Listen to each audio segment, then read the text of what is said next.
Maligayang pagbabalik mga kapatid. Sa video na ito ay ating muling balikan ang suspense movie na may title na The Hunt. Pero bago yan, kung bago ka pa lang sa aking munting channel baka pwedeng pakisubscribe naman. Maraming salamat kapatid. Simulan na natin. Nag-umpisa ang movie sa magpartner na sila Mary at ang sugar daddy nito na mayamang negosyante.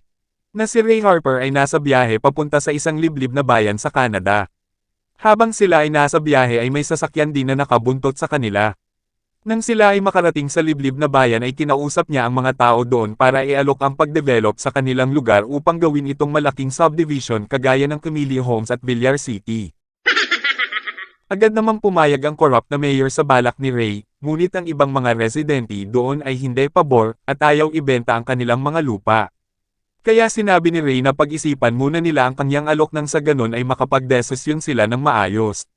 Sa kabilang banda, sa isang katabing maliit na isla naman ay mayroong mag-ama na parang pinaglalaroan at ginagawang target shooting ang isang lalaki na naligaw sa isla. Sa oras na iyon ay nasa isang gasoline station ang magkasintahan para magpagas. At naroon na din ang sasakyan na nakasunod sa kanila kanina sakay ang mga senior na kalalakihan. Na halos tumulo na ang mga rabbis sa ginagawa nilang pagtitig sa seksing katawan ni Mary. At pati ang sheriff sa lugar na iyon ay hindi din napigilan na mapatingin kay Mary. Nang nakahalata si Ray na pinagtitinginan na ng mga lalaki ang kanyang jowa na si Mary ay agad na silang umalis. Pero bago pa sila makalayo ay sinundan na agad sila ng mga lalaki at pilit na dumidikit sa kanila. At dahil sa pag-overspeeding nila para makalayo sa mga manyakol na lalaki ay naging dahilan para pahintuan sila ng sheriff. Agad namang nagpaliwanag si paring Ray na may nanggigit-git sa kanila kaya napilitan silang magpatakbo ng matulin. Pero hindi siya pinakikinggan ng pulis, maya-maya ay dumating na din ang humahabol sa kanila at doon na pag-alaman nila na kumpari pala ng grupo ang sheriff. Sa makatuwid ay iisa ang karakas ng mga ito.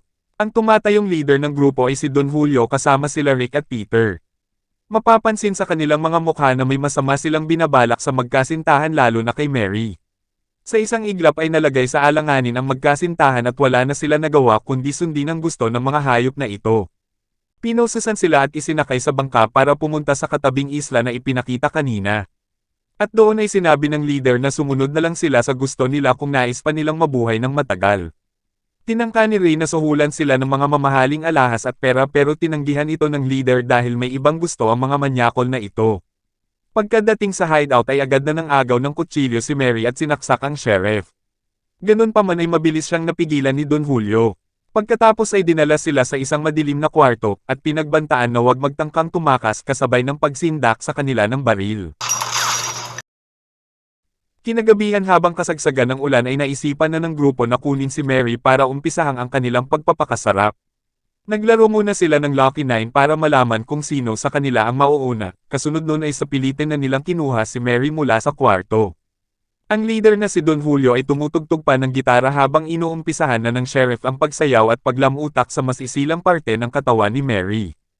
Kalaunan ay natapos din ang maulang gabi at nagawa nilang pagpistahan ang buong katawan ni Mary at talagang sinulit ng mga demonyong ito ang kanilang pagpapaligaya sa dalaga. Sa makatuwid ay halinhina nilang ginahasa ito. Kinaumagahan ay muli nilang kinuha ang magkasintahan at kinunan ng litrato. Kasabay nito ay naghanda din sila ng matataas na kalibre ng baril. Pinagtapat ni Don Julio na lahat ng mga negosyante na nagbabalak na pagkaperahan ang kanilang lugar ay hindi na nila pinapauwi ng buhay. Sa makatuwid ay ang islang ito ang ginagawang katayan ng kanilang angkan pagkatapos nilang makipaglaro ng tago-taguan. Ang sesti ay patatakbuhin muna nila ang kanilang mga biktima at hahanapin din nila para paslangin. Hahayaan muna nilang makalayo sa kanila at makapagtago bago nila hanapin. At makalipas nga ang ilang minuto ay sinimula na nila ang paghahanap sa dalawa. Habang nagkukubli ang magkasintahan ay naisip ni Ray na lumaban at sugurin ang isa sa mga kalaban at agawin ang kanilang baril. Sakto namang napalapit sa kanila ang sheriff, inutusan ni Ray si Mary na lumayo muna habang tumidtiyempo siya na atakihin ang sheriff. Nang makakita ng pagkakataon si Ray ay pinalo niya ito sa ulo gamit ang medyo bulok ng kahoy. Kinuha din niya ang gamit nitong armas. Pero nasa malapit na din pala ang isa pa nitong kasama na si Rick. Kaya nagkaroon sila ng engkwentro at nagkapalitan ng putok. Ngunit sa kasamaang palad ay tinamaan si Ray sa kanyang balikat na talaga namang nagpahina sa kanya. Alam ni Ray na imposible na silang makaligtas kaya humingi siya ng tawad kay Mary dahil kung hindi lang sana siya naging swapang sa pagpili ng lugar na gagawing subdivision ay wala sana sila sa impyernong isla na ito.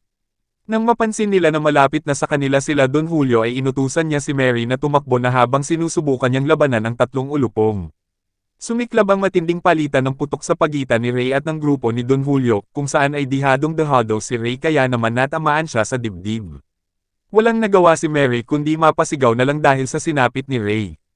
Nang nilapitan siya ng mga hunters ay tuwang-tuwa pa ang mga ito at kinunan pa nila ng video si Ray para gawing content sa kanilang vlog. Habang nagkukubli si Mary ay kitang-kita niya kung paano pinaslang ni Don Julio ang kanyang pinakamamahal na lalaki. Makalipas ang ilang oras ay iniwan na ng mga hayop na hunters ang nakahandusay na katawan ni Ray saka lumapit si Mary at napaiyak ng husto dahil sa sobrang paghihinagpis.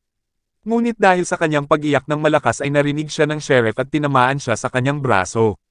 Sa patuloy niyang pagtakbo ay nakakita din siya ng masukal na bahagi ng isla, at doon nakakita siya ng maraming kalansay at mga buto ng tao na unang naging biktima ng mga hunters.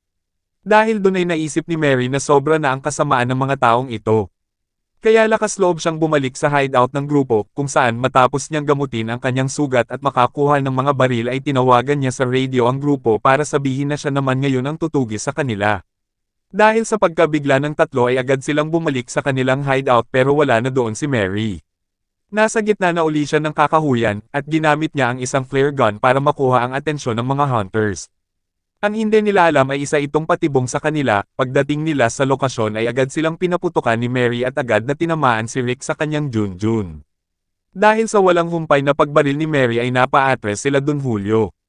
Nang maubusan siya ng bala ay mabilis na tumakbo si Mary at maswerteng hindi siya tinatamaan ng mga gorang na hunters. Dahil naman sa malubhang tama ni Rick sa kanyang Junjun ay hindi na ito makatayo. Kaya kinaladkad nila ito pabalik sa kanilang hideout. Nang magpatuloy sila Don Julio sa paghahanap kay Mary na pagkasunduan nilang mag-iba ng landas. Pero tila nagkamali sila ng plano dahil pumapabor kay Mary ang pagkakataon. Kung saan tinamaan niya sa binti ang sheriff. Pero nagawa pa rin itong lumaban at pabagsakin ang dalaga na naging dahilan para maging kampante uli ang sheriff. Pero kinalmit siya sa mukha ni Mary na naging daan upang bumaliktad uli ang sitwasyon at pinagbabaril niya ang manyako na sheriff. Ang kaninang umiiyak na si Mary ay isa na ngayong palabang babae. At makikita sa mukha niya na hindi siya titigil hanggat hindi niya naipaghihiganti ang kasintahan na pinaslang ni Don Julio. Dahil nag-iisa na lang si Don Julio ay naisip niyang pasabugan ang buong isla. Siya na din ang tumapos kay Rick na naghihingalo na sa kanilang hideout.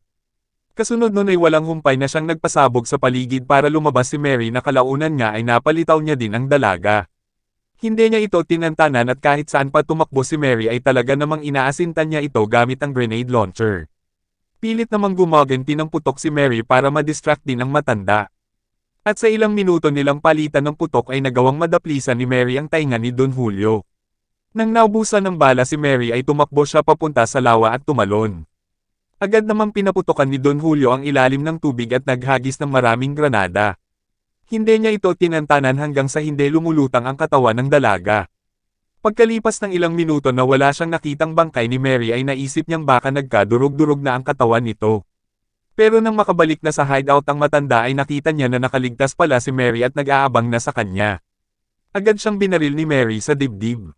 Pagkatapos ay sinindihan niya ang mga kahon na puno ng dinamite sa loob.